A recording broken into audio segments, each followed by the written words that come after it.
What's going on, everyone? Greatest Hits here. I'm back again with another video for you guys today. I have the motorcycle sitting next to me, obviously. I got everything offloaded. In this video, we're just going to talk about why I bought this motorcycle and what was my logic behind it and all of that stuff. Now, you guys probably know already from watching my other videos when I first bought this thing, and I told you all about it and the review and stuff like that. Honestly, I don't know if I've ever really gone into detail as to why this bike in particular.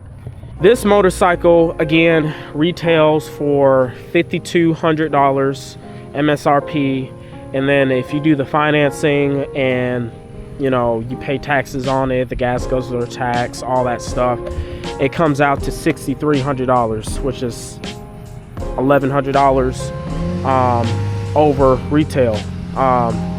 In my opinion, a little, just a tad, a little bit too much, but I think it's still worth it for a beginner rider or anybody that is trying to get out of the automotive slash car community and getting into the motorcycle community, or still want to be in the car community but don't have the funds to go really fast and put a lot of money into it and investment, time, patience into that, versus motorcycles, which I can tell you right now, so much more affordable and easier to install and remove things.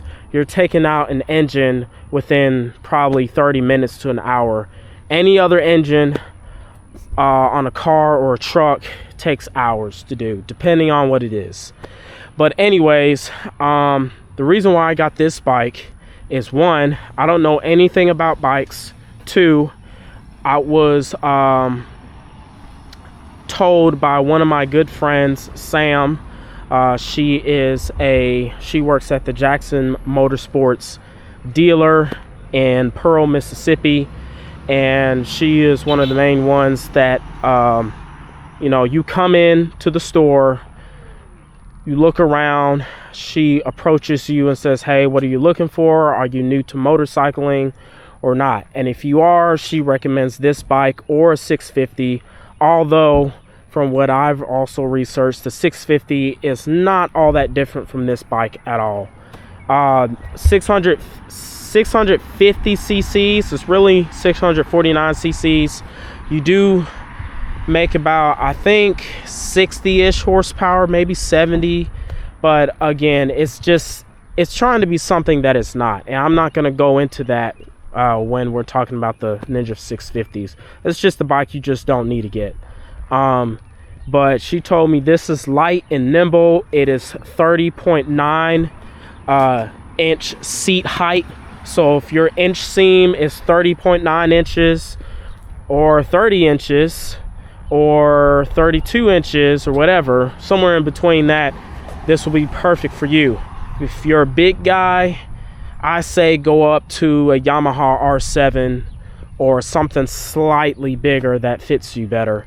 If you don't know how to ride a motorcycle, if you've never been into motorcycling, and by the way, I've never really been into motorcycles in general. I never really cared for them. Even when I'm at the drag strip and they get to the motorcycles, the drag race motorcycles, I just get up and say, okay, it's time for break.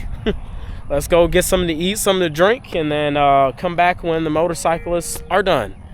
But after, and you guys already know from my previous video, after just going through so much with cars, because I've always had used cars, I've always had cars that I had to constantly fix and maintain and modify and stuff like that. I got tired of that. I wanted something new, something I can afford immediately, and you know, just something fresh.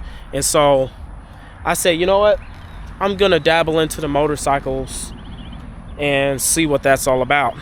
Turns out it's pretty dang good. It's pretty dang good. It's shocking, honestly. I mean, this motor here this. There's no particular name for this Kawasaki engine, because a lot of manufacturers name their engines, but this doesn't have a name. It's just the Ninja 500 parallel twin, or as you would call it, you car guys, including myself, would call it a 2-cylinder. And the reason why it's a 2-cylinder is because there's 2 pipes there running out of the cylinder head, from the combustion, from the fuel and air and stuff like that, and it runs down underneath, and there's the catalytic converter there, and then the single exhaust. I used to call it a 2-cylinder, but in the motorcycle world it's called parallel twin. Now, V twin is basically the engine shapes like a V, and then it sits inside the bike like this. So cylinder head here, cylinder head there, and then 2 pistons underneath that. But this is an inline parallel twin, so it's straight up, but it's angled. So there's the cylinder head there, right up in there, if you guys can see, and it's angled like that. Over here, this is the clutch cover, and behind here is the actual clutches and all of that. That's to this is the cap here. You just pour oil in this once you finish up with the oil change. And speaking of, I'm at 2,200 miles, and we will be doing an oil change on this soon. If you take this bike and lift it back, I'm not going to do it right now, but if you just move it back, you can kind of, maybe not, I'm really going to have to pull this bike up straight, but the oil will start to rise up to the middle or towards almost to the top. That's how you know that your engine oil is full on a motorcycle. So if you're a beginner, you don't know anything about bikes, this is the absolute perfect bike. And everybody says it. It's comfortable, which it is. It's pretty quick. It's not like 600, like I said a million times before, but it is just, it's perfect. It just is. The only thing is that down low, there's not really anything going on. Of course, the bike is moving and you are getting up and going once you leave a stop sign or a stop light, or if it's your right of way. But from a stop, this thing moves fairly slow, unless if like if you're at like partial throttle, as soon as you let off and start going, the bike does feel slow down low because there's not a whole lot of torque. 36 pounds-feet of torque is, you know, almost not even there until you get about, I'd say about 6,000 RPM, and 7,000 to 8,000 RPM, you start feeling that power start to build. And that's pretty much where this bike's power band is at, is 7,000 and 8,000. So, and then it revs all the way to, I think, 10,750 RPM or 11,000, something like that. Let's see, it came from the factory with a big muffler. You guys saw that already, and a smaller windscreen. The smaller windscreen doesn't do much, but my friend Cody gave me this one because his Ninja 500 had one, or he actually bought one, but just gave it to me because he wasn't using it, because he has a smoked out windscreen now. But this one right here does work a lot better. The wind blows over my head pretty well. Before it was kind of hitting towards the top of my forehead, like right here, and then swooped over with the smaller windscreen. But the bigger windscreen, it does much better at high speed. Top speed on this is 120 miles per hour. The fastest that I've been on this bike was, which was today actually, was 115 mile an hour. That's my personal best.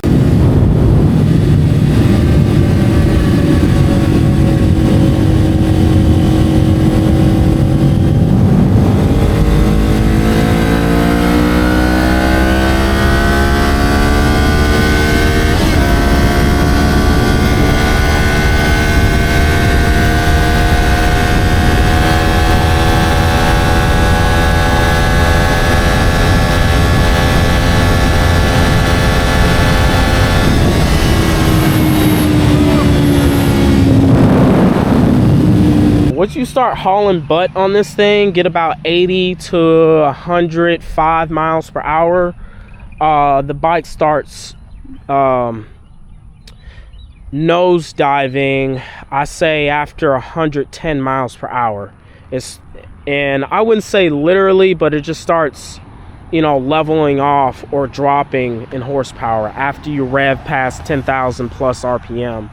Basically, on motorcycles, unlike cars that have drive shafts, transmissions, stuff like that, you have the engine again, and then you have the transmission right, well, wait a minute, transmission right about here where this cover, behind this cover is at. There's a smaller sprocket here that goes to some gears, and then you have a bigger sprocket back down there, and in between this is the chain. The only way this is going to make power is if this chain is attached to that rear sprocket, and from the rotation of the engine and the clutches that are both generating the same amount of power will get transferred to that sprocket, which gets transferred to the wheel, and the wheel starts moving. So that's how it transfers horsepower. So yeah, guys, I bought it because my friend Sam recommended me to get this bike as my first bike. And before buying it, I did some research, and you know, I was gonna get a much faster bike, but I didn't know anything about bikes, so I got schooled on with a couple friends that I know. My friend Coco, Sam again, and then her boyfriend Mark, which hopefully you guys can see them in future videos. But anyhow, yeah, so that's what I went with, because this is the smart, logical choice. Being that I come from the drag racing world and stuff like that, and fast cars and X, Y, and Z, I'm not finna go straight to a 1000, guys. That's just insane. That's really stupid and just dumb. I can probably kill myself riding those things. 600, I can probably get away with 600, but even 600s are really freaking fast, guys. I've been on one,